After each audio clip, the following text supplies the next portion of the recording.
Kdo ve, koliko neizdelanih mansard se skriva pod strehami zasebnih hiš v naši deželi?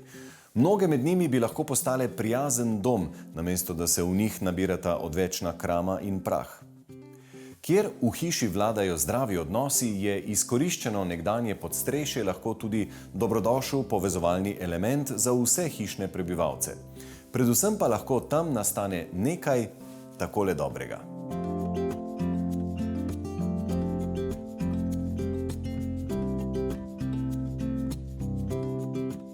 Tole je danes čudovita mansarda, s katero pa na začetku mlada lastnika nista imela tako zelo ambicioznih načrtov, dokler nista spoznala prave arhitektke in sprejela usodno odločitev, da se ji v celoti prepustita.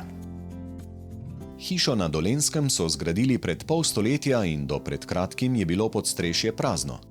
Ko sta se odločila urediti dom pod streho, sta sprva nameravala to storiti z minimalnimi posegi in s čim manj sredstvi. Vendar so morali najprej zamenjati celoten sistem inštalacij v hiši, temu pa je sledilo še nekaj sprememb. Arhitektko za urejanje notranjosti Evo Čampa je mladi par povabil, naj pripravi načrt notranje ureditve in opreme. Strokovni pristop k ureditvi mansarde je seveda prinesel precej sprememb. Obrnili smo na glavo v bistvu skoraj vse prostore, se pravi, kuhinja je postala kuhinja z otokom, potem dnevni prostor je se premaknil povsem na drugo stran, tako da smo odprli lahko ta panoramska okna, tako rekoč, če se v mansardi lahko rečemo panoramska okna. Umestili smo nek delovni kotiček v dnevnem prostoru, na ta račun smo povečali otroško sobo. Umestili smo tudi v bistvu en tak manjši kotiček za kamin in za neko branje knjig, spalnico, kopalnico.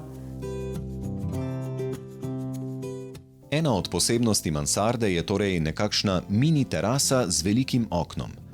Lastnika sta si želela vsaj malo neposrednega stika z zunanjostjo, hkrati pa so tako odprli pot svetlobi v notranjost.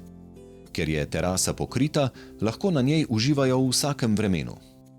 Celotna koristna površina mansarde je le malo manj kot 100 kvadratnih metrov, zato so pri načrtovanju poskušali čim bolje izkoristiti razpoložljivi prostor.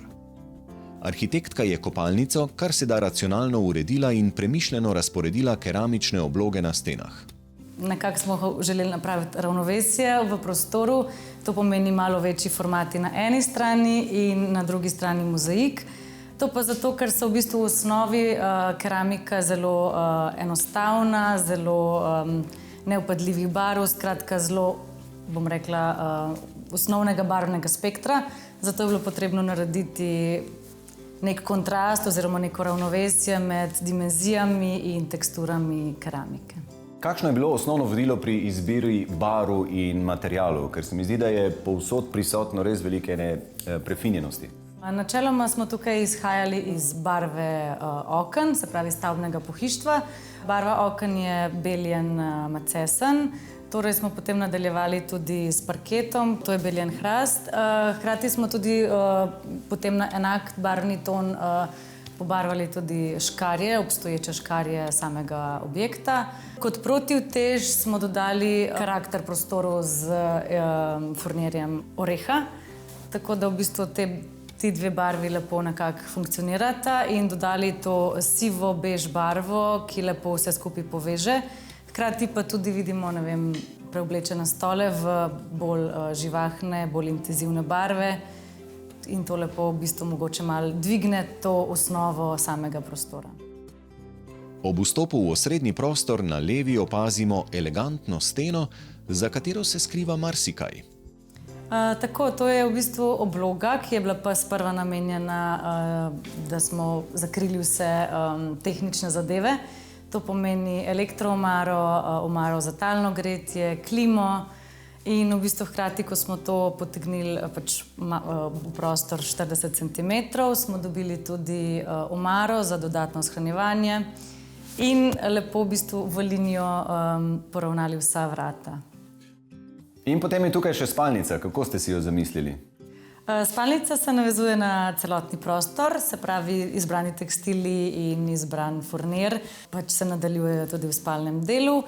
Tekstil smo ponovili na hrbtni strani, ki sega od začetka do konca prostora, kar pomeni, da optično poveča prostor. Med spalnim delom in garderobno sobo oziroma garderobnim delom smo umestili nekakšne pokončne letvice, da vizualno malenkost ločimo spalni del in garderobni del.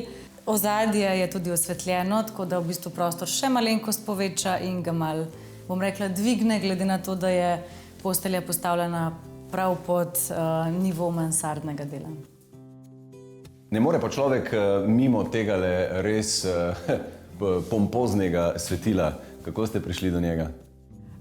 Zgodba tega svetila je nekako ta, da se pač povezuje z celotno opremo v stanovanju. Namreč izdelano iz lesa, tako da v bistvu poveže vse te elemente, ki so narejeni iz lesa. Hkrati pa ustvarja nek volumen, ki je primeren za pač to višino stanovanja.